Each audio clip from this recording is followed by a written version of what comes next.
ஏன்னா அண்ணாமலை அண்ணன் வந்து அவர் வாயிலிருந்து ஒரு வார்த்தை உதிர்ந்தாலே அது ஒவ்வொரு வார்த்தைக்கும் அர்த்தம் இருக்கு. இங்க இருக்கக்கூடிய அமைச்சர்களோ, இங்க இருக்கக்கூடிய எம்எல்ஏக்களோ, இங்க இருக்கக்கூடிய முதல்வரோ அவர்கள் இந்த அரசாங்கத்தை நடத்தவில்லை, அவர்களுக்கு நடத்த தெரியாது. ஏன்னா அவங்கள பிளாக் டிக்கெட் விட்டாங்க சார். அவங்கள்ட்ட என்ன எதிர்பார்க்க முடியும்?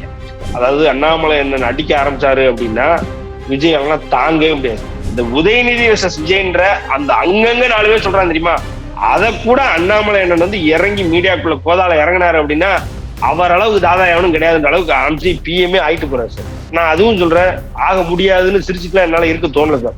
இப்போ 2026 மேல மே 1ஆம் தேதி என்கிட்ட கேட்டீங்கன்னா நான் சிரிச்சிருப்பேன். விஜய் சிஎம் ஆவாரு, விஜய் எம்எல்ஏ ஆவாருனாலே நான் சிரிச்சிருப்பேன். ரைட்டுங்களா? அதே மாதிரி இன்னைக்கு பாத்தீங்க அப்படின்னா பிஎம் விஜயா அப்படின்னு இன்னும் சிரிக்கிறானு எனக்கு சிரிக்கவே தோணல, பயமா இருக்கு. உண்மைதான். ஏன்னா they properly know how to handle data. யார சொல்றேன் அப்படின்னா விஜயனுடைய கூட்டத்தை சொல்றேன். And they properly know how to manipulate people. இன்னைக்கு ஹிந்தி இன்ஃபுளுசர்ஸ் கூப்பிட்டு வச்சு 75,000 ரூபாய் கையில கொடுக்குறாங்க சார். கையில கொடுத்து என்ன சொல்றானுங்கன்னா, விஜய் வந்ததுக்கு அப்புறம் டெம்பிள்ல இருக்கக்கூடிய உண்டியல்லாம் இருக்கு இல்லைங்களா, கோயில் இருக்கக்கூடிய உண்டியல்களை உடைச்சு அவர் வந்து எல்லாத்தையும் வந்து பள்ளிகளுக்கு இலவசமா கொடுக்குறாரு அப்படின்னு ஒரு முட்டாள்தனமான கேம்பெயினை 75,000 ரூபாய் கொடுத்து அதை ஹிந்தி இன்ஃபுளுசர்ஸ் வச்சு இந்தியா முழுக்க பரப்புறானுங்க.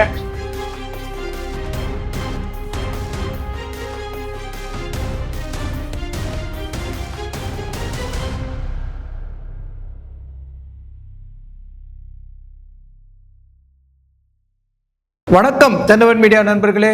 நம்ம இந்த சேனலை ஆரம்பித்து 7 மாதம் ஆக போகுது. உங்களுக்கு எல்லாருக்கும் தெரியும், 7 மாதமாக நம்ம மிக வேகமாக வளர்ச்சி அடைஞ்சு இப்போ 40,000 சப்ஸ்கிரைபர்ஸை ரீச் பண்ணியிருக்கோம்.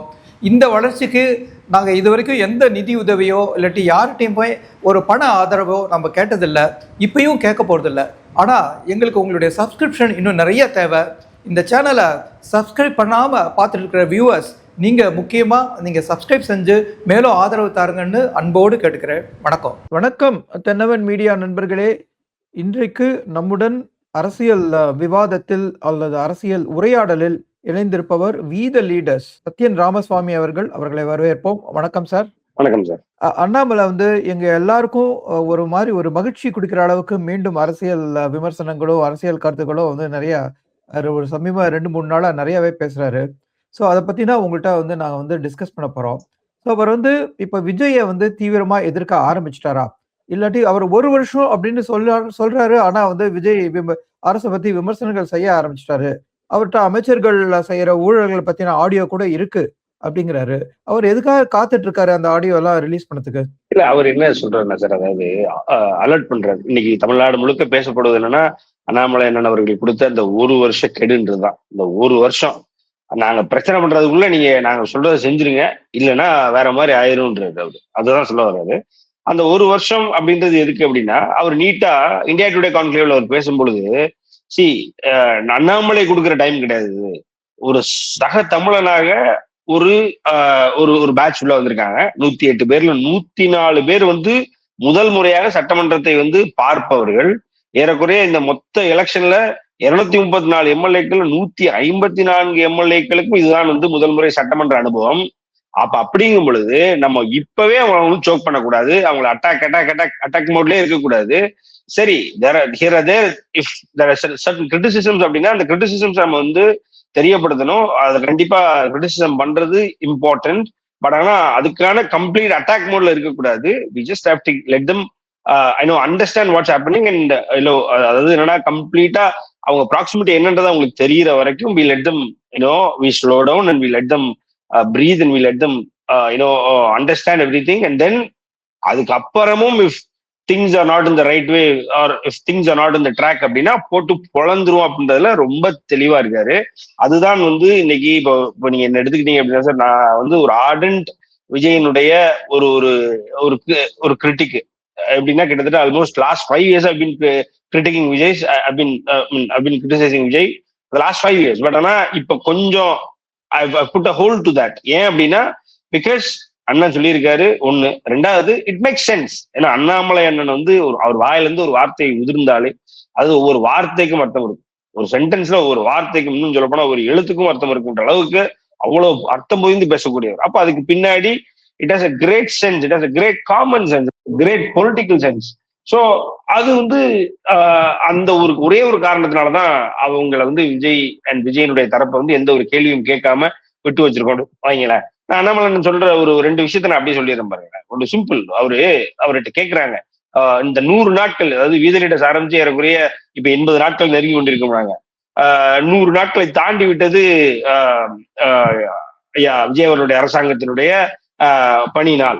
ஸோ அப்படிங்கும்பொழுது 100 நாட்கள் நீங்க என்ன சார் பாத்தீங்க அப்படின்னா, ரொம்ப கிளியரா ஒரு 2 பாசிட்டிவிட்டி சொல்றாரு. என்ன சொல்றாரு அப்படின்னா, அதாவது ஊழலை இல்லாம ஆக்கணுன்றதுல விஜய் வந்து ரொம்ப துடிப்பா இருக்காரு அப்படின்றாரு. ரொம்ப தெளிவா சொல்றாரு. அதுல அவர் வந்து ஒரு முனைப்புடன் இருக்காரு. ஏன்னா அவருக்கு பணம் தேவையில்லை. ஏன்னா அவரு நல்லா பார்த்துட்டாரு, நல்லா சம்பாதிச்சுட்டாரு. அவர் குடும்பத்துக்குன்னு சொத்து சேர்த்து வைக்கணும்ன்ற அவசியம் அவருக்கு இல்லை இனிமே. சோ அதனால வந்து அவர் வந்து ஒரு ஊழல் அற்ற அரசாங்கத்தை நோக்கி கொண்டுதான் போறாரு. ரெண்டாவது பாத்தீங்கன்னா ஒரு சிம்பிளிசிட்டி, அதாவது அந்த அந்த அந்த காலத்துல அரசியலுக்குன்னு ஒரு இலக்கணம் இருந்தது. அது ஒரு தேவையற்ற இலக்கணம் தான் நான் சொல்லுவேன். அண்ணாமலை சொல்றது அந்த மாதிரி இப்போ கரை வெட்டி போடணும், பாக்கெட்ல படம் வச்சுக்கணும், தலைவரோட படம் வச்சுக்கணும். அதே நேரத்துல பாத்தீங்க அப்படின்னா என்ன சொல்றது, ஒரு ஒரு ஒரு ஒரு தேவையில்லாத ஒரு கட்டமைப்பு இருந்தது. அந்த கட்டமைப்பை உடைச்சிட்டு இன்னைக்கு யாருனாலும் சிம்பிளா போலாம் வரலாம், பேண்ட் போட்டுக்கிறது அண்ட் வேரிங் டிஷர்ட் இந்த roaming here and colour dresses போட்டுக்கிறாங்க. அதெல்லாம் வந்து ஒரு நல்ல ஒரு மாற்றம். ஒரு சிம்பிளா யாரு வேணும் சாமானியன் வந்து ஒரு அரசியலுக்கு வரலாம் அப்படின்றதுக்கான ஒரு குறியீடு அதெல்லாம் அப்படின்றாரு. இது ரெண்டும் ஒரு பாசிட்டிவா சொல்றாரு. அதே நேரத்தில் நெகட்டிவா சொல்றாரு. என்ன சொல்றாரு? தெளிவா சொல்றாரு, there was no vision அப்படின்றது. Until 100 days, 100 days is ample for anyone to show what is their vision. What is the vision for Tamil Nadu for this current incumbent government is not at all visible anywhere. It is not at all understandable by anyone. It is not at all being seen அப்படின்றது. தெரியவே இல்லை. என்னதான் பண்ண போறானே தெரியவே இல்லை.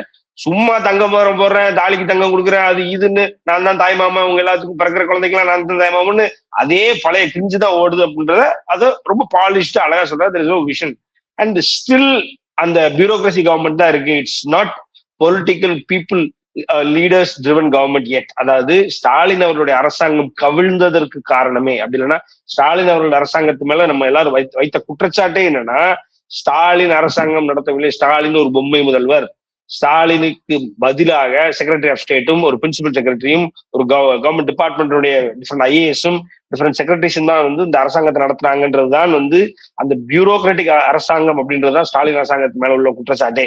அதே தான் இன்னும் தொடர்கிறது. அதாவது இங்கு இருக்கக்கூடிய அமைச்சர்களோ, இங்கு இருக்கக்கூடிய எம்எல்ஏக்களோ, இங்க இருக்கக்கூடிய முதல்வரோ அவர்கள் இந்த அரசாங்கத்தை நடத்தவில்லை. அவர்களுக்கு நடத்த தெரியாது. ஏன்னா அவங்கள பிளாக் டிக்கெட் விட்டாங்க சார். அவங்க என்ன எதிர்பார்க்க முடியுங்க? பிளாக் டிக்கெட் வந்து ஃபர்ஸ்ட் என்ன இறங்கலாம் சண்டை போடுறது, ஸ்கிரீனை கிளிக்கிறது, பேனரை கிளிக்கிறது, அடுத்த பாலை திருடுறதுன்னு இருந்தவங்கள்ட்ட நீங்க what can we expect? We cannot expect but ஆனா நம்ம தமிழ்நாடு இதுதான் we are deserving, இதுதான் we deserve to attain to this லெவலா, இவ்வளவு தூரம் நம்ம லோவா ஸ்டூப் ஆகணுமா அப்படின்னா வேற வழி கிடையாது. நீங்க நம்ம தான் அந்த சாய்ஸ் எடுத்திருக்கோம் அப்படின்றதுனால நம்ம அதான் பண்ணிட்டு இருக்கோம். So these are the bads. So criticize அப்படின்னா ஒரு லெவலுக்கு what is real and what is not real அப்படின்றத கரெக்டா அது தின் லைன் அதுக்கு நடுவில் டிரா பண்ணி அங்க மட்டும் தான் கிரிட்டிசைஸ் பண்ணிட்டு இருக்காரு. ஸோ விஜய் அவர்களை ஃபுல்லா இறங்கி அண்ணாமலை அண்ணன் அடிக்கும் பொழுது எப்படின்னா சார், அதாவது அண்ணாமலை அண்ணன் அடிக்க ஆரம்பிச்சாரு அப்படின்னா விஜய் அவங்களாம் தாங்கவே முடியாது. நீ என்னதான் கோட்டு போட்டு குறுக்குள்ள சுத்திக்கிட்டு இருந்தாலும் வந்து உதயநிதி அடிச்சா விஜயால தாங்கிக்கலாம். உதயநிதி அடிக்கிறது வலிக்கவே வலிக்காது. உதயநிதி அடிக்கிறதுக்கு பக்கத்துல இருக்கவனுக்கு கேட்டாலே பெரிய விஷயம். இன் டர்ம்ஸ் ஆஃப் அவரோட வாய்ஸ், இன் டர்ம்ஸ் ஆஃப் அந்த வாய்ஸ்ல இருக்க கமாண்ட், நான் அதுல இருந்து ஆரம்பிக்கிறேன். there is a hierarchy. Someone let it be an opposition party, let it be any other party member or any other party leader who's trying to attack incumbent party அப்படிங்கும் பொழுது what all they should possessன்றது இருக்கு இல்லையா? இப்போ ஒரு example சொல்றேன். இப்ப ஐயா வைகோ அவர் 1993 மதிமுக ஆரம்பிச்சு அவர் திமுகவை போட்டு அப்படி இல்லைன்னா அப்ப இருந்த அதிமுகவை போட்டோ அதே மாதிரி திமுகவை போட்டோ அவர் அடிச்சாருன்னா மக்கள் கேட்பாங்க. மக்கள் ஐயா வைகோ என்ன சொல்றாரு அப்படின்றது கேட்கறதுக்கு விடிய நல்லா உட்காந்துருக்கேன் சார். விடிய நைட்டு உட்காந்துருப்பாங்க. 6 மணிக்கு சாயங்காலம் வராருப்பாங்க. நைட்டு 3 மணிக்கு வருவாரு ஊருக்கு, 2 மணிக்கு வருவார் ஊருக்கு. அவர் என்ன சொல்றாருன்னு கேட்கறதுக்கு. ஏன்னா அவரோட வாய்ஸ்ல ஒரு கமாண்ட் இருக்கும், அதுல அந்த கம்யூனிகேஷன் இருக்கும், அந்த மக்களை வேர் டு ஹிட் இட் ரைட் அப்படின்றது அவருக்கு தெரியும். அதெல்லாம் பாத்தீங்க அப்படின்னா அண்ணாமலை அண்ணனுக்கு வந்து எப்படின்னா அது ஊதி தள்ளுற மாதிரி, தேனோஸ் மாதிரி ஒரு சொடக்குல முடிச்சிடுவார். ஒரு சொடக்கு போட்டா முடிக்கிற அளவுக்கு அவரால் he can keep on attacking the current sitting government and he can wash them away. இருந்த ஒரே நிமிஷம் வாஷ் தம். பட் ஆனா Udhayanidhi doesn't possess that skill. இன்னைக்கு வந்து களம் ரொம்ப ஈஸியா, களத்துல எந்த கேள்வி வந்தாலும் is it going to be with Udhayanidhi versus Vijay or is it going to be Vijay versus Annamalai அப்படின்றதான் ரொம்ப தெளிவான கேள்வியே. இந்த உதயநிதி versus விஜய்ன்ற அந்த அங்கங்க 4 பேர் சொல்றாங்க தெரியுமா, அதை கூட அண்ணாமலை அண்ணன் வந்து இறங்கி மீடியாக்குள்ள கோதால இறங்கினாரு அப்படின்னா அவர் அளவுக்கு தாதா எவனும் கிடையாதுன்ற அளவுக்கு ஆயிரம்ன்றதுல எந்த ஒரு மாற்று கருத்தும் கிடையாது. அதனால உங்களுடைய கேள்வி பாத்தீங்க அப்படின்னா விஜய் அவர்களை அடிக்கணுமா, அடிக்கணும், 1 வருஷம் டைம் கொடுப்போம். ஏன்னா பாவம், ஒரு தமிழனாக பிறந்த அனைவரும் வந்து நம்ம சூஸ் பண்ணிருக்க ஒரு கவர்மெண்ட்டுக்கு they should have their own breathing இது level and then there is a melting point. அந்த melting pointல வந்து அவங்க if they do not achieve what is the requested citation from them, then அதுக்கப்புறம் அடிப்போம் அப்படின்றத அவர் சொல்ல வர்றாரு. இன்னொன்னு பாத்தீங்கன்னா சார், அதாவது என்ன சொல்றாருன்னா 100 நாள்ல எதுவுமே it's so short to decide, too short to decide anything. அதாவது நீங்க என்னன்னா அவர் என்ன சொல்றாருன்னா 100 நாட்கள் தான் இருக்கு, இன்னும் ஒரு 265 நாட்கள் கொடுப்போம். சோ அதான் ஒரு 100 நாள் முடிஞ்சிருக்கு, இன்னும் பாத்தீங்க அப்படின்னா அவங்களுக்கு இன்னொரு 265 நாளை கொடுப்போம் அப்படின்றாரு. வேற ஒண்ணும் இல்ல, அவர் வந்து is giving enough time, ample time for them to work. அவ்வளவுதான். அதுக்குள்ள அவங்க ஒழுங்கா ஆயிட்டாங்க அப்படின்னா அண்ணாமலை இருந்து தப்பிக்கலாம், இல்லைன்னா அவ்வளவுதான், ஆட்சிக்கு வந்துடும். இப்ப அண்ணாமலை வந்து தாவேகா விஜய் அரசு மட்டும் இல்லாம மத்தியில இருக்கிற மோடி சர்க்காரையும் வந்து எதிர்த்து ஒரு கமெண்ட் சொல்றாரு. குறிப்பா வந்து மத்திய சர்க்கார் வந்து குஜராத்துக்கு வந்து நிறைய ஃபேவர் பண்ணுது, உள்துறை அமைச்சரும் பிரதம மந்திரியும் அங்க இருந்து இருக்கிறதுனால கூட இருக்கலாம். ஸோ அதனால அவங்க குஜராத்துக்கு நிறைய கொடுக்குறாங்க, இது மாதிரி தமிழ்நாட்டுக்கும் ஆந்திராவுக்கும் கொடுக்கணும், எல்லாமே குஜராத்துக்கு போகக்கூடாதுங்கிறாரு. ஸோ இது அவர் வந்து மத்திய அரசுக்கு எதிர்க்க வைக்கிற ஒரு சில கிரிட்டிசிசம்ல ரொம்ப முக்கியமான விஷயம்.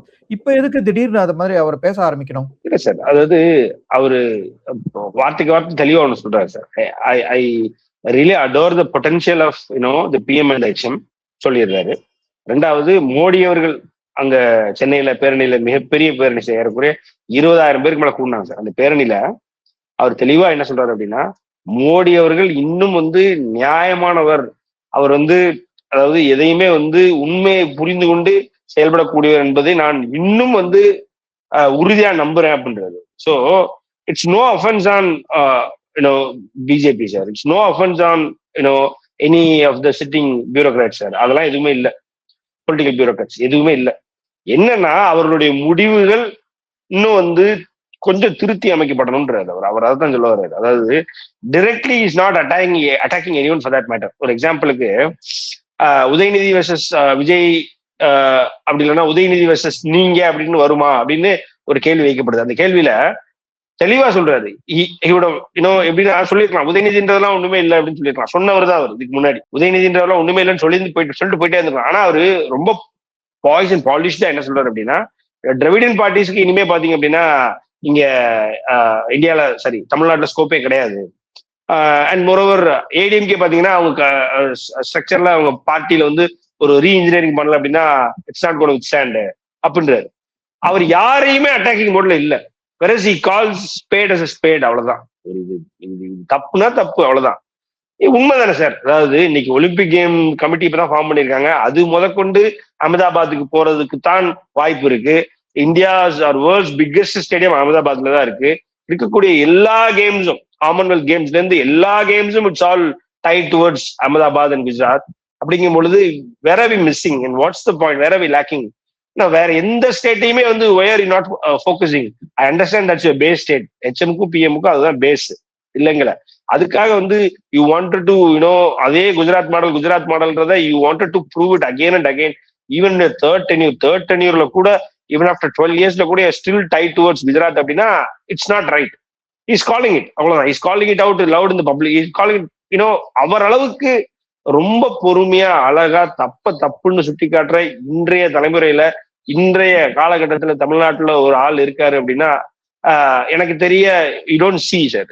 ஹிஸ்டரியில இதுக்கு முன்னாடி இருந்ததுல இதுக்கு அப்புறம் இருக்க போறதுல அப்படின்ற அளவுக்கு கரெக்டா ஸ்ட்ராட்டஜைஸ்டா பிளான் பண்ணி எப்ப எதை செய்யணும்ன்றத பண்ணிட்டு இருக்காரு சார். ஸோ அதுல பார்ட் ஆஃப் தட் கிளியரா சொல்றாரு. பாஜக சிஜேபி போராட்டத்தை பத்தி பேசுறாரு. பாஜக சிஜேபி போராட்டத்துல எப்படி நடந்திருக்க வேண்டியது அப்படின்னு சொல்லி he is trying to alert them. He is giving an advisory. Obviously he used to be one of the பாஜக ஸ்டேட் பிரசிடென்ட் இல்லையா? நீட்டா சொல்றாரு. ஏன்னா அவரு இஷ்யூ வந்து இட்ஸ் நாட் பாஜக அப்படின்னு பாக்குறத விட இஷ்யூவை எப்படி அட்மினிஸ்ட்ரேஷன் லெவல்ல பார்க்கணும், அதை எப்படி அட்மினிஸ்ட்ரேஷன் லெவல்ல ரிசால்வ் பண்ணணும்னு தெரிஞ்சவர். அதனால அவர் அந்த கண்ணோட்டத்துல அவர் பாக்குறாரு, அவர் பேசுறாரு. 2021 அவரு பாஜகவினுடைய மாநில தலைவரா இருக்கும் பொழுது, அங்க பாஜக கர்நாடகால ஆட்சியில இருக்கும் பொழுது என்ன சொல்றாரு, அந்த கர்நாடக பாஜகவை எதிர்த்து இங்க தர்ணா பண்றாரு. இதெல்லாம் தமிழ்நாட்டுல நடக்கவே நடக்காது. இதெல்லாம் தமிழ்நாட்டுல இன்னைக்கு ஒண்ணும் இல்லை சார். ஆஸ் வி ஸ்பீக் இன்னைக்கு டி.கே. சிவகுமாருடைய காங்கிரஸோடைய ஆட்சி அங்க இருக்கு. இங்க அந்த அவரு எப்ப பார்த்தாலும் வாயில பலபலன்னு போட்டு அலைவாரு. மாணிக்கம் தாகூர் தமிழக சிஎம் விஜய் அவர் ஒரு ஆளாவே மதிக்கிறது இல்ல. அவருடைய கமெண்ட் எல்லாம் ரொம்ப கேவலப்படுத்துற மாதிரி இருக்கு. அவ்வளவு கேவலமா இருக்கு இல்லையா? இதெல்லாம் இப்போ நானுமே விஜய் அப்படிதான் சார் பேசுவேன். ஆனா என்னுடைய தமிழ்நாட்டினுடைய முதலமைச்சருக்கு இவ்வளவு ஒரு கேவலமான ஒரு ட்ரீட்மெண்ட் நடக்கு அப்படிங்கும் பொழுது எனக்கே எங்கேயோ ஒரு இடத்துல குத்துது, சின்னதா குத்துது சார். உண்மைதான். ஏன்னா நீங்க ஒண்ணும் இல்லை சார், இங்க காங்கிரஸினுடைய டி.கே. சிவகுமார் அவர்கள் கர்நாடகத்துல இருந்து தமிழ்நாட்டு முதலமைச்சர் நீ உன் வேலையை பாரு எனக்கு தெரியும் அப்படின்றாரு. கரெக்டா? அப்படிங்கும் பொழுது இங்க யாரு குதிச்சிருக்கணும்? அந்த காங்கிரஸ் 5 இன்னைக்கு பாத்தீங்க அப்படின்னா அவருடைய 5 எம்எல்ஏக்களை இன்னைக்கு தாவேகாவுக்கு தாரை வார்த்து கொடுத்து தாவேகாவினுடைய ஆட்சியை கீழே விழாம ஒரு தூணா நின்று காப்பாத்திட்டு இருக்காங்கல்ல. இன்னைக்கு முதல்வர் தான் எல்லாரும் பேசுறாருல்ல. அவர் என்ன சொல்லியிருக்கணும், டி.கே. சிவகுமார் அவர்களே உன்னுடைய வாயை மூடு அப்படின்னு இங்க இருந்து பேசணுமா இல்லையா? மாணிக்கம் தாகூர் அவர்கள் எங்க போனாரு? ஆனா இதே அண்ணாமலை அவர்கள் இன்னைக்கு காங்கிரஸுடைய தலைவராக இங்க இருந்தால் பேசியிருப்பாரு, அடி விழுந்திருக்கும் சிவகுமாருக்கு. இதைதான் அண்ணாமலை என்னன்னு பிஜேபி தமிழக பிஜேபியினுடைய தலைவராக இருக்கும் பொழுது அன்னைக்கு அங்க அணையை கட்டணும்னு சொல்லும் பொழுது அணையை கெட்டக்கூடாது அப்படின்னு சொல்லி பாஜகவினுடைய மத்திய தலைமையை சொல்ல வைத்தார். கவர்மெண்ட் ஆஃப் இந்தியா அன்னைக்கு இங்க பாஜகவினுடைய தலைவராக அண்ணாமலை இருந்த பொழுது இதே மேகதாட்டு அணையை கெட்ட விடல, கெட்டுனா அந்த அண்ணாமலை சும்மா நம்மளை விடமாட்டான் அப்படின்ற இங்க இருந்து ஒரு ரிப்பல்லன் ஃபோர்ஸா இருந்தாரு அண்ணாமலை அவர்கள். ரைட்டுங்களா? So he has done it already. இன்னைக்கு இப்ப அவரு பாஜகவினுடைய தலைவராக இல்ல. ரைட்டுங்களா? பாஜகவுக்கு அங்க 2022 எலெக்ஷன் வரப்போகுது. குறிப்பா டி.கே. சிவகுமாருடைய தொகுதி கணக்குப்புறா கான்ஸ்டிடுவன்சில இந்த மேகதாட்டு அணை வரப்போகுது. சோ இதெல்லாம் கருத்தில் கொண்டு இன்னைக்கு எப்படியாவது இந்த அணையை கட்டுற அப்படின்னு சொல்லி பாஜக அரசாங்கமும் பண்ணுது நமக்கு எதிரா, காங்கிரஸும் நமக்கு எதிரா பண்ணுது. அதை கேட்கறதுக்கு இங்க ஆள் இல்ல. அண்ணாமலை என்ன இதை கேட்க மாட்டாரு அப்படின்னு நம்ம எப்படி எதிர்பார்க்க முடியும்? அண்ணாமலை தான் கேட்க முடியும், வேற யாரு கேட்க முடியும்? ஏன்னா நீ காங்கிரஸை கையில வச்சுக்கிட்டு அந்த 5 எம்எல்ஏ எனக்கு வேணும்ன்ற பயத்துல சிஎம் விஜய் ஒன்னும் கேட்க மாட்டாரு. கேட்டாலும் அடி விழுந்தா பொத்திக்கிட்டு இருக்கணும். இந்த திருடனுக்கு தேல் கொட்ட மாதிரி பொத்திக்கிட்டு மாதிரி பொத்திக்கிட்டு தான் இருப்பாரு. ஒண்ணும் பண்ண முடியாது. கேட்கறதுக்கு வேற வழி இல்லை. யாரு கேட்கணும்? யாரு கேட்டாகணும்? அண்ணாமலை தான் கேட்டாகணும். அதனால ஒண்ணும் இல்ல. இப்போ உதயநிதி போய் கேட்டாரு அப்படின்னா உதயநிதி என்ன சொல்லுவாங்க, இது எதுக்கு நீ முதல்ல சொல்லல, இன்னைக்கு காங்கிரஸ் ஒன்று விட்டு வெளியில போயிட்டா அப்படின்னு நீ போய் சொல்றியா அப்படின்னு சொல்லி உதயநிதி கேட்பாங்க. ரைட்டுங்களா? ஆக இன்னைக்கு தமிழ்நாட்டினுடைய பிரச்சனைகளை எந்த ஒரு சார்பும் இல்லாம எந்த ஒரு ஆலியும் இல்லாம தனி ஒரு மனிதனாக கேட்கக்கூடிய இடத்துல இன்னைக்கு அண்ணாமலை என்ன இருக்கிறார். அது பாஜகவை எதிர்த்தோ காங்கிரஸ் எதிர்த்தோ யாரை எதிர்த்துனாலும் லெஃப்ட் ரைட் வாங்கக்கூடிய இடத்துல அண்ணாமலை தான் இருக்கிறார். ரைட்டுங்களா? சோ அதனால நீங்க இன்னைக்கு பாஜகவை எதிர்க்கிற சிஜேபி பிஜேபி பிரச்சனை வரும்பொழுது கூட நீட்டா சொல்றாரு, 2021 பேப்பர் லீக் ஆச்சு, அது லோக்கலைஸ்டா லீக் ஆச்சு. 2024 கொஞ்சம் பெரிய அளவுல லீக் ஆச்சு. 2024 கொஞ்சம் பெரிய அளவு லீக் ஆச்சு. ராதாகிருஷ்ணன் கமிட்டி போட்டாங்க. கமிட்டி போட்டு இந்த கமிட்டியினுடைய டிரெக்ஷன் எடுத்துக்கிட்டாங்க. 2026 கிட்டத்தட்ட மிகப்பெரிய பூதாகரமாக வந்தது. இப்போ பூதாகரமாக வரும் பொழுது மக்கள் பார்த்துக்கிட்டே இருப்பான், இளைஞர்கள் பார்த்துக்கிட்டே இருப்பான். அவர் சொல்றாரு, இன்னைக்கு 80 லட்சம் இளைஞர்கள் இன்னைக்கு டெலிவரி பாயா இருக்கிறான். 2030 2.5 கோடி பேர் டெலிவரி பாயா மாறிடுவான். அவங்களுக்கு எல்லாம் வேலை என்ன வேலை கொடுக்குறாங்க? இவங்க என்ன வேலை கொடுக்க முடியும் இவங்களால? அதுவே பாத்தீங்கன்னா அமெரிக்கால எல்லாம் ரோபோன்னு டெலிவரி பண்ணிட்டு இருக்கு. இன்னும் 5 வருஷத்துல அது இந்தியாவுக்கு வந்துருச்சுன்னா இந்த 2.5 கோடி பேரோட நிலைமை என்ன? இவங்களுக்கு என்ன வேலை, மாற்று வேலை இருக்கு? அதை நம்ம கொண்டு வரணும் அப்படின்றாரு. அது வேற கதை. என்னன்னா இதை சொல்லும் பொழுது அவர் என்ன சொல்றாருன்னா, இந்த மாதிரி வேலையில்லா இளைஞர்கள் 2001 பாக்குறான், 2024 2021 பாக்குறான், 2024 பாக்குறான், 2026 வெறி ஆவானா மாட்டான் ஆவான். அப்ப சிஜேபி மாதிரி ஏதோ ஒரு கட்சி வரதான் செய்யும். அப்படி என்ன பண்ணணும்? அவங்களை கூப்பிட்டு வச்சு பேசணும். பாஜகவுக்கு அழகா சொல்றாரு இந்த ஒரு கைடன்ஸ். சோ அதனால இஸ் கிரிட்டிசைசிங் பாஜக இந்த பாசிட்டிவ் மேனர். பாஜக ஷுட் டேக் இட். பாஜக அதை விட்டு சும்மா டிஃபெண்ட் பண்ணி இவர் வெளிநாட்டுக்காரரு அங்க போயிட்டாரு இங்க போயிட்டாரு தேவையில்லாத சப்ப கிட்ட கட்டிட்டு இருக்காங்க. சார், அவர் சிஜேபி ஜென்சி பத்தி பேசுற போது அவர் சொல்றாரு, மத்திய அரசை மாற்றத்துக்கு கூட அந்த ஜென்சி மக்கள் ஒரு நோக்கத்தோட இருக்கிறாங்க அப்படிங்கிற மாதிரி ஒரு ஸ்டேட்மெண்ட்டும் கொடுக்குறாரு. ஆமா சார், இப்போ அவர் தெளிவா சொல்றாரு சார். 65 கோடி மக்கள் இன்னைக்கு 80க்கு பிறகு பிறந்தவர்கள், அதாவது மில்லேனியல்ஸும் ஜென்சிஸும் 65 கோடி மக்கள். இந்த 65 கோடி மக்களை நீங்க அப்பீஸ் பண்ணிட்டீங்களா, நீங்க பெர்சுவேட் பண்ணிட்டீங்களா அப்படின்னா இல்ல சார். தமிழ்நாட்டுல நடந்தது இந்த முறை, அதாவது ஸ்டாலின் அவர்கள் மிக ஒரு மிதப்பில், அதாவது வெற்றி வெற்றி பெற்ற களிப்புடன் வாழ்ந்தார். தான் ஏதோ வெற்றியாளன் போலவும், தான் தான் அடுத்த முறை முதல்வர் போலவும் 2026 எலெக்ஷனுக்கு முன்னாடி அந்த மே மாதம், அதாவது அவர் அப்படிதான் இருந்தார். அந்த ஸ்டாலின் அவர்களுக்கு தெரியாது இப்படிப்பட்ட ஒரு மௌன புரட்சி காரணம் இந்த இளைஞர்களை சரியா கணிக்க தவறியதுதான். அதே மாதிரி ஏன்னா அந்த நம்பர் ஆஃப் யூத்ன்றது it was superseding that of the boomer ஜெனரேஷனோ இல்ல அதுக்கு அடுத்த ஜெனரேஷனையோ தேவர் சூப்பர் சீடிங். அப்படிங்கும் பொழுது ஆட்டோமேட்டிக்கா ஓட் நம்பர்ஸ் ஓட் பேங்க் இவங்களுக்கு தான் ஜாஸ்தியா இருந்திருக்கு. அதே மாதிரி 2029 தான் உங்களுக்கு நடக்க போகுது. 65 கோடி இளைஞர்களை இன்னைக்கு நீங்க அப்பீஸ் பண்ணிட்டீங்களான்னா பண்ணல. உண்மை அதுதான். அதனால நீங்களும் ஒரு மிதப்புல இருக்காதீங்க. நேருவினுடைய மொத்த number of days as a prime minister அப்படின்றத நான் தாண்டிட்டேன், அப்படி இல்லைன்னா நான் 3வது முறையாக தொடர்ந்து பிரதமர் ஆயிட்டேன் அப்படின்ற அதே ஒரு மிதப்புல இருந்தீங்க அப்படின்னா இந்த 65 கோடி பேரும் இந்த முறை பாஜகவினுடைய கம்ப்ளீட் டைரக்ஷனை மாத்தி விட்டுருவாங்க. அப்புறம் அது உங்களுக்கு பிரச்சனை அப்படின்றது again it's highest form of alert. இதை முதல்ல கால் அவுட் பண்ணது, இன்னும் சொல்ல போனா இது முதல்ல பப்ளிக்கு தெரியப்படுத்துது, இன்னும் சொல்ல போனா இது முதல்ல பிரதமருக்கு தெரியப்படுத்துது அண்ணாமலை என்பதுதான் உண்மை. ஆமா சார், இப்ப நீங்க சொன்ன அந்த விஷயத்துல தமிழ்நாட்டுல தாவேகா சிஜேபியில இருந்தவங்களெல்லாம் பத்தி ஒரு சுற்றறிக்கை முதல்ல கொடுத்தது, அதை வாபஸ் பண்ணிக்கிச்சு.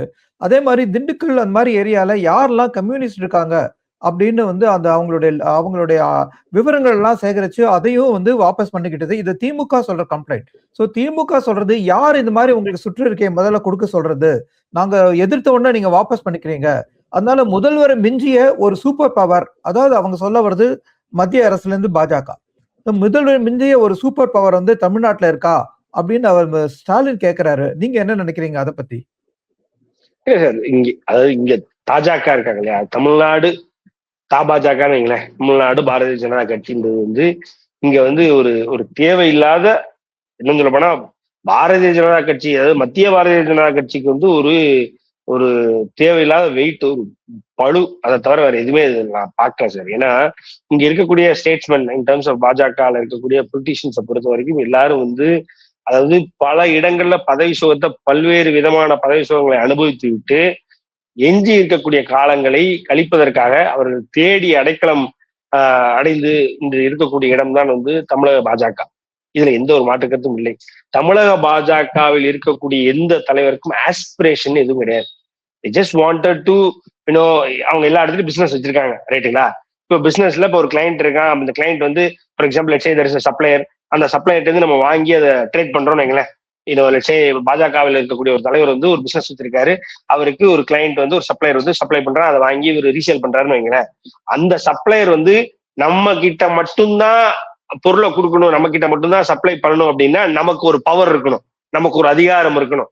ஸோ அந்த அதிகாரம் இருந்தா automatically he'll be bound to us. இப்ப நாளைக்கு நம்ம ஒரு பதவி இல்லாம இருந்தோம் அப்படின்னா he'll look for another option, he'll look for another better option. So அப்படின்றதுனால they wanted a power, they wanted to stay with பாஜக. அதுவும் பாஜக போன்ற ஒரு தேசிய அளவுல, தேசிய தளத்தில் இருக்கக்கூடிய ஒரு கட்சியினுடைய தலைவராக, ஒரு பொதுச் செயலாளராக, மாநில இணைத் தலைவராக, மாநில துணைத் தலைவராக, மாநில துணை பொதுச் செயலாளராக இருந்தாங்கன்னா நமக்கு அது it will give us a reach, it will give us enough power to sustain and survive. இதுக்குதான் அவங்க இருக்கிறாங்களே ஒழிய பேருக்கு ஏதாவது அங்கங்க ஏதாவது 2 அறிக்கை கொடுத்தோமா, ஏதாவது கொந்தளிச்சோமா அப்படின்ற மாதிரி இருந்துட்டு we'll just stay wherever we are அப்படின்றதுனால தான் இருக்கிறாங்க. They don't have any aspiration and they particularly don't have any political aspirations anymore. 2 முறை கவர்னர், 2 மாநிலங்களுக்கு கவர்னராக இருந்தவங்களை கூப்பிட்டு வச்சு நீங்க என்ன சார், நீங்க என்ன ஆகணும்னு விரும்புறீங்கன்னு கேட்டா அவங்க என்ன சொல்லுவாங்க? அதே மாதிரி 3 முறை அமைச்சராக இருந்த அண்ணன் நயனார் நாகேந்திரன் அவர்களை கூப்பிட்டு நீங்க ஐயா நீங்க என்ன சார் ஆகணும்னு நினைச்சா அவர் என்ன சார் சொல்ல போறாரு, என்ன சொல்ல போறாரு? அவருக்கு தெரியும், நல்லாவே தெரியும் அவர் முதலமைச்சர் ஆக முடியாது. அவர் என்ன சொல்லிடுவாரு? அது மாதிரி இங்க யாருக்கும் இல்லைன்றதுனால அவங்க சும்மா இருக்கிறாங்க. அவங்க என்ன பண்ணாலும் தவறாதான் பண்ணுவாங்க. அதனால அதுல ஸ்டாலின் கேட்டுதான் அது தெரியணும்னு அவசியம் இல்லை, மக்களுக்கே அது தெரியும். தமிழக பாஜகன்றது தேவையில்லாம மோடி அவர்களுடைய நல்ல விஷயங்களையும் இங்க கெடுக்கிறதுக்கு, மோடி அவர்கள் நல்ல விஷயங்களை இங்க கொண்டு சேர்க்கிறத விட அதை பத்தி தப்பா பேசி, இன்னும் சொல்ல போனா இன்கம்பன்ட் சீஃப் மினிஸ்டர் பத்தியும் என்ன சொல்றது ஆப்போசிஷன் பார்ட்டியை பத்தி தேவையில்லாத ஒரு ஒரு ஒரு என்ன சொல்றது குற்றச்சாட்டுகளை வச்சு அதன் மூலியமாக மோடிக்கோ இல்ல மத்திய பாஜகவுக்கோ இல்ல மத்திய அரசாங்கத்துக்கோ தேவையில்லாத அவப்பெயரை வந்து இன்னைக்கு மக்கள் மத்தியில ஏற்படுத்திட்டு இருக்கிறத தவிர அவங்க வேற எதுவுமே உருப்படியா பண்ணல சார். அதான் உண்மை. ஓகே. ஸோ இன்னைக்கு வந்து சிஎம் விஜய் தமிழக எம்எல்ஏக்கள் ஒவ்வொருத்தருக்கும் காரும் அந்த காருக்கான ஒரு அலவன்ஸையும் அனௌன்ஸ் பண்ணியிருக்காரு. அதாவது 75,000 மாசத்துக்கு அலவன்ஸ், அசிஸ்டன்ஸ்க்கு 25,000 அலவன்ஸ்ன்னு. இது மக்களோட வரி பணம். ஸோ இதை வந்து எதிர்த்து அண்ணாமலை குரல் கொடுப்பாரா? இல்ல சார், அதாவது இப்போ ஒரு சில இப்போ I'm not sure if I'm right. Article I think the schedule 12 schedulesல வந்து third schedule நினைக்கிறேன். Third schedule which is clearly tied up and which is clearly quoting what all the recommended salary packages and allowances and as well as அவங்களுக்கு என்ன மாதிரியான சலுகைகளை கொடுக்கணும் அப்படின்றது it's all well written. அதை வந்து யூ கேனாட் நீங்க அதை டினைவ் பண்ண முடியாது, நீங்க குறைக்க முடியாது, ப்ராப்ளி நீங்க கூட்டிக்கலாம். That's up to you. நீங்க அதை கூட்டணும்னா கூட்டிக்கலாம், you can bring in new law.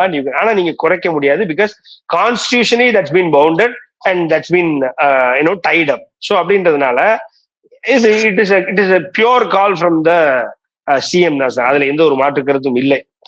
And also probably நான் இதை வந்து ஐ wouldn't say it is positive, whereas I wouldn't say it is harmful. ஏன்னா நீங்க இந்த மாதிரியான அவர்களுடைய தேவையை நீங்க கரெக்டா பூர்த்தி பண்ணிட்டீங்க அப்படின்னா they wouldn't have to look for other options. When I say other options, தேவையில்லாம இன்னொருத்தரை நம்பி இருப்பாங்க. இப்போ ஒரு எக்ஸாம்பிள், இந்த 75,000 அவங்களுக்கு அலோவன்ஸ் கிடைக்கலன்னு வைங்களேன், ஆட்டோமேட்டிக்கா இன்னொருத்தன் கார் எடுத்துட்டு வருவான். ஸோ இது பாத்தீங்க அப்படின்னா சார், இதை வந்து ஐ wouldn't say it is right, but it is harmless நான் சொல்றேன். ஏன்னு வைங்களேன், இப்போ ஒரு ஒரு அமைச்சர் இருக்காரு, ஒரு எம்எல்ஏ இருக்காருன்னு வைங்களேன், அமைச்சர் விட்டுங்க, ஒரு எம்எல்ஏ இருக்காருன்னு வைங்களேன். இப்போ இந்த எம்எல்ஏ வந்து அவர்கிட்ட கார் இல்லை, அப்படி இல்லைன்னா இந்த 75,000 அவருக்கு போகல, அவரோட அசிஸ்டன்ட் அந்த 25,000 போகலன்னா இன்னொருத்தர் அந்த அலவன்ஸ் இல்லாதனால இன்னொருத்தர் நான் கார் எடுத்து வரேன்பா. நான் கார் எடுத்து வந்தேன், அவன் கார் எடுத்துட்டு வருவான். அவன் ஒரு வருஷம் அவருக்கு கார் கொடுப்பான். கார் எடுத்து நான் தானே உங்களுக்கு கார் கொடுக்குறேன், எனக்கு இதை செஞ்சு கொடுங்கம்மா. It automatically call for unwanted situation sir. Unwanted, அதாவது அதன் மூலியமாக ஊழலுக்கான அது ஒரு ஆரம்ப புள்ளியாக அமையும். ஸோ இந்த மாதிரி அவங்களுக்கு தேவையான அலோவன்ஸோ, அவங்களுக்கு தேவையான சேலரியோ, அவங்க என்ன ரெக்வயர் பண்றாங்க, அவங்களுக்கு என்ன நீடோ அதை பார்த்து முதலே ஃபிக்ஸ் பண்ணிட்டோம் அப்படின்னா that doesn't call for another unwanted situation or unwanted probe. அதனால வந்து I wouldn't categorize this as something that's not right. But வேற அண்ணாமலை என்ன இதுல அவரோட டேக் என்னன்னு தெரியும். இப்ப நான் வந்து என்னுடைய பார்வை வந்து சாமானிய ஒரு ஒரு என்ன சொல்றது குடிமகனாக, ஒரு டாக்ஸ் பேயிங் சிட்டிசனாக நான் பேசுறேன். போய் எடுத்துட்டு போ, இது 75,000 போட்டும், இது 7.5 கோடியா வந்து நிக்க வேணாம் நான் பேசுறேன். ஆனா அண்ணாமலை அண்ணன் வந்து he was a bureaucrat and he was a proper IPS officer. ஒரு கமிஷனர் லெவல்ல எனக்கு ஒரே 244 if I'm not wrong 244th rank எடுத்த ஒரு IPS, and he has been serving for last 9 years in Karnataka alone, and he has served elsewhere for very long time. And then VRS கொடுத்துட்டு பதவி வேண்டான்னு உதறிட்டு இன்னைக்கு மக்களுக்காக மக்கள் கூட நிக்கணும்னு வந்தவருக்கு administration is at least he knows administration 10 times than for any given citizen for that matter. So அப்படின்றதுனால அவருடைய பாயிண்ட் ஆஃப் வியூ என்னன்றது he needs to clarify probably. If anyone puts that question or else அவரே step down பண்ணி இதை பத்தி discuss பண்ணணும்னு வந்தாரு அப்படின்னா I'm going to align with whatever he's trying to teach us, because I'm an ardent student of Annamalai Annan. So அதனால வந்து whatever his thought is my thought, but for right now என்னுடைய அறிவுக்கு இதுதான் வந்து சரின்னு தோணுது. Okay sir. ஸோ நீங்க வந்து அவர் வந்து அண்ணாமலையா விஜயா அப்படின்னு தான் வந்து எதிர்காலத்துல தமிழக அரசியல் இருக்க போறது அப்படிங்கிறாரு. ஆனா விஜய் அவங்க கட்சியில இருந்து குறிப்பா வந்து சட்டமன்றத்திலே சொல்றாங்க விஜய் தான் அடுத்த பிஎம்க்கு வந்து போறாரு அப்படின்ட்டு. அப்படியே அவர் பிஎம் போனா இங்க வந்து அண்ணாமலை யாரோட வந்து ஒரு போட்டியில இறங்க முடியும்? ஸோ விஜய் வர்சஸ் அண்ணாமலையா? இந்த ஸ்டேட்மெண்ட் வந்து எப்படி நீங்க பாக்குறீங்க சார்? இன்னைக்கு அதாவது 1967 இருந்து இன்றைய மே 9க்கு முதலான அரசியலை பாத்தீங்கன்னா நீங்க ஒரு கணிப்பு எடுக்கலாம் சார். இதுதான் ஒரு என்ன சொல்றது மொத்த அரசியல் களம் இதுதான். திமுக அதிமுக திமுக. ஸோ அப்படி இல்லைன்னா அதிமுகவுடைய கூட்டணி கட்சிகள், திமுகவுடைய கூட்டணி கட்சிகள்னு ஒரு பேட்டர்ன் இருக்குது. 2026 இந்த பேட்டர்னை உடைச்சிருச்சு சார். கிளியரா உடைச்சு பேட்டர்னே இல்ல, மக்கள் மனசுல வேற என்னமோ இருந்திருக்கு அப்படின்றத யாருமே கணிக்கலன்றத உண்மை. நான் சொல்றேன் சார், 2029 விஜய் பிஎம்ஏ ஆயிட்டு போறாரு சார். நான் அதுவும் சொல்றேன், ஆக முடியாதுன்னு சிரிச்சுட்டுலாம் என்னால இருக்க தோணல சார். இப்போ 2026 மே 1 என்கிட்ட கேட்டீங்கன்னா நான் சிரிச்சிருப்பேன். விஜய் சிஎம் ஆவாரு, விஜய் எம்எல்ஏ ஆவாருனாலே நான் சிரிச்சிருப்பேன். ரைட்டுங்களா? அதே மாதிரி இன்னைக்கு பாத்தீங்க அப்படின்னா பிஎம் விஜயா அப்படின்னு இன்னும் சிரிக்கிறானு, எனக்கு சிரிக்கவே தோணல, பயமா இருக்கு. உண்மைதான். ஏன்னா இவன் என்ன பண்றானுன்னா ப்ராப்பரா இந்த கேம்பிரிட்ஜ் அனாலிட்டிகான்னு சொல்லி ஒரு பெரிய கம்பெனி இருந்தது சார். அந்த கம்பெனி பாத்தீங்கன்னா Brexit campaign, British exit, European யூனியன்ல இருந்து பிரிட்டிஷ் எக்ஸிட் ஆனதும் அதே நேரத்தில் ட்ரம்ப் 2016 அந்த வெற்றியும் வந்து பாத்தீங்க அப்படின்னா அது அந்த கேம்பிரிட்ஜ் அனாலிட்டிகா அப்படின்ற ஒரு நிறுவனம் தான் வந்து டேட்டா பேக்ட் கேம்பெயின்ஸ் நிறைய ரன் பண்ணி ஏறக்குறைய 50 லட்சம் வீடியோக்கள் மேல கிரியேட் பண்ணி அதை சோசியல் மீடியால சுத்த விட்டு அதன் மூலமான வெற்றி அப்படின்றத ட்ரம்ப்பே அக்னாலஜ் பண்ணாரு. So they properly know how to handle data. யாரை சொல்றேன் அப்படின்னா விஜயனுடைய கூட்டத்தை சொல்றேன். And they properly know how to manipulate people and how to work with people's psychology. இது எல்லாம் அவங்களுக்கு தெரியுது. And they know how to perfectly handle social media. So இதன் அடிப்படையில நான் பேசும் பொழுது ஒரு பாஜகவினுடைய வார் ரூமோடைய மிகப்பெரிய into 10 times, they're far more better and they're far more hardworking and they're far more aspiring. So அதனால வந்து நாளைக்கு விஜய் பிஎம்ஏ ஆனாலும் அதுல வந்து நான் வந்து ஆச்சரியப்பட போறது சார். இனிமே நான் உட்காந்து அதுக்கும் ஆஹா நடந்துருச்சா அவன் என்னால ஏத்துக்க முடியாது வைக்க முடியாதுன்னு நான் சொல்ல போறது இல்லை. ஒன்றும் இல்லை, இன்னைக்கு ஹிந்தி இன்ஃபுளுசர்ஸ் கூப்பிட்டு வச்சு 75,000 ரூபாய் கையில கொடுக்குறாங்க சார். கையில கொடுத்து என்ன சொல்றானுங்கன்னா விஜய் வந்ததுக்கு அப்புறம் இருக்கக்கூடிய அதாவது இந்த டெம்பிள்ல இருக்கக்கூடிய உண்டியல்லாம் இருக்கு இல்லைங்களா, கோயில் இருக்கக்கூடிய உண்டியல்களை உடைச்சு அவர் வந்து எல்லாத்தையும் வந்து பள்ளிகளுக்கு இலவசமா கொடுக்குறாரு அப்படின்னு ஒரு முட்டாள்தனமான கேம்பெயினை 75,000 ரூபாய் கொடுத்து அதை ஹிந்தி இன்ஃபுளுசர்ஸ் வச்சு இந்தியா முழுக்க பரப்புறானுங்க. அதை பாக்குறது எத்தனை பேர்னா 18 மில்லியன் பேர், அதாவது 1,80,00,000 பேர். இன்னொரு வீடியோ நான் பார்த்த வீடியோ 36 மில்லியன், அதாவது 3,60,00,000 பேர் பாக்குறாங்க. அப்போ என்ன நரேட்டிவ்னா இதுதான், ஒண்ணும் இல்ல, அவர் என்ன பண்றாரா, கோபமா போறாராம் ஒரு கோயிலுக்கு, அதுல உண்டியல் இருக்கா, உண்டியல உடனே தரமட்டமா உடைக்கிறாராம், உடைக்க முடியாத உண்டியல ஜேசிபியை வச்சு உடைக்கிறாராம், உடைச்சு அதை உடனே பக்கத்துல இருக்க ஸ்கூல்ல கொண்டு போய் எல்லாரும் எடுத்துக்கோங்கன்றாங்க. இதை சொல்றானுங்க, இது இவ்வளவு பேர் பாக்குறானுங்க, இவ்வளவு பேர் லைக் பண்றானுங்க, அப்படி முரட்டு கேம்பெயின் பண்றானுங்க இன்னைக்கு தாவேகாவினுடைய அந்த டிஜிட்டல் இன்ஃபுளுசர்ஸ், அப்படின்னா தாவேகா பேக்ட் டிஜிட்டல் இன்ஃபுளுசர்ஸ். ஸோ அதனால வந்து 2029 விஜய் பிஎம்மா அப்படின்னா நான் கைதான் தட்டுவேன் உட்காந்து. இன்னும் சொல்லப்போனா விஜய் ஏதாவது எனக்கு பண்ணுவாரான்னு கேட்கக்கூடிய அளவு கூட நான் ரெடியா இருக்கேன்னு வைங்களேன். ஸோ அதனால வந்து nothing is henceforth in Tamil Nadu, nothing is not guessable sir.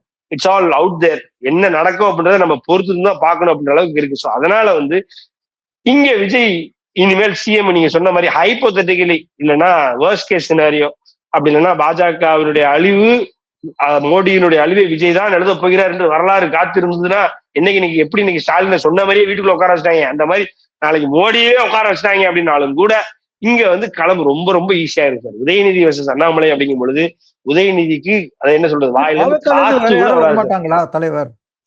யாரும் வர முடியாது சார், யாருமே வர முடியாது. இன்னொன்னு சார், விஜய் வந்து whatever that's happening is happening, okay, it's all good for him, but still எப்படி அதிமுகவுல ஜெயலலிதா அவர்களை மட்டுமே முன்னிறுத்தி அதிமுக நடந்ததோ, ஜெயலலிதா அவர்களுக்கு ஒரு பிரச்சனை, ஒரு பிரஷர், அங்க ஒரு பெயின் பாயிண்ட் உருவாகும் பொழுது எப்படி அதிமுக என்று காணாமல் காட்டில் கரைந்ததோ, அதே மாதிரி விஜய் அவர்கள் வந்து இன்னைக்கு இல்ல நானா ஆதவர்ஜுனா வருவார், நிர்மல்குமார் வருவாரு, புஷியானந்த் வருவாருன்னா மக்கள் சிரிச்சுட்டு போயிடுவான், மக்கள் பல்ல காமிச்சிட்டு போயிடுவான். அதனால வந்து அதே விஜய் நபரும் இருக்காங்களே, நீங்க வந்து ஜெயலலிதா சொன்ன மாதிரி இங்க ஒரு முக்கியமான நபர் ஒருத்தர் இருக்காரு, நீங்க அவர் மென்ஷன் பண்ணுங்க. இல்ல சார், ஆதவர்ஜுனா அப்படின்னா இன்னைக்கு அவருக்கு பிக்கெஸ்ட் மேன் த்ரிஷா சொல்றீங்களா சார்? த்ரிஷா வந்து சார், அதாவது நீங்க அந்த அளவுக்கு மறுபடியும் அதிமுகவோட அதே பேட்டர்ன் தான் வரப்போகுது அப்படின்னா அதுவும் மக்களுக்கு தெரியும் சார். அதையும் மக்கள் வந்து ஏத்துக்க மாட்டாங்க. ஒரு எக்ஸாம்பிளுக்கு சொல்றேனே, அதாவது ஜெயலலிதா அவர்கள் வந்து கிட்டத்தட்ட எம்ஜிஆர் அவரோட மறைவுக்கு அப்புறம், அதாவது ஜானகி அம்மாவுக்கு ஐடியலா போயிருக்க வேண்டியதை பறிச்சு எடுத்தாங்கன்றது உண்மை, ரைட்டுங்களா? And she rightfully deserve that. ஏன்னா அவங்க கட்சியில இருந்தாங்க, கொள்கை பரப்பு செயலாளராக கட்சியில இருந்து அதுக்கப்புறம் ஆட்டோமேட்டிக்கா வந்து ஜானி ஜெயனின்னு இருக்கும் பொழுது ஜானியை ரொம்ப பலவீனப்படுத்தி ஜெயனி தான் பெருசு அப்படின்னு சொல்லி அதிமுகவுடைய தொண்டர்களுடைய மக்களுடைய ஒரு ஏற்புதலுடன் அந்த இடத்துக்கு வந்தாங்க, ரைட்டுங்களா?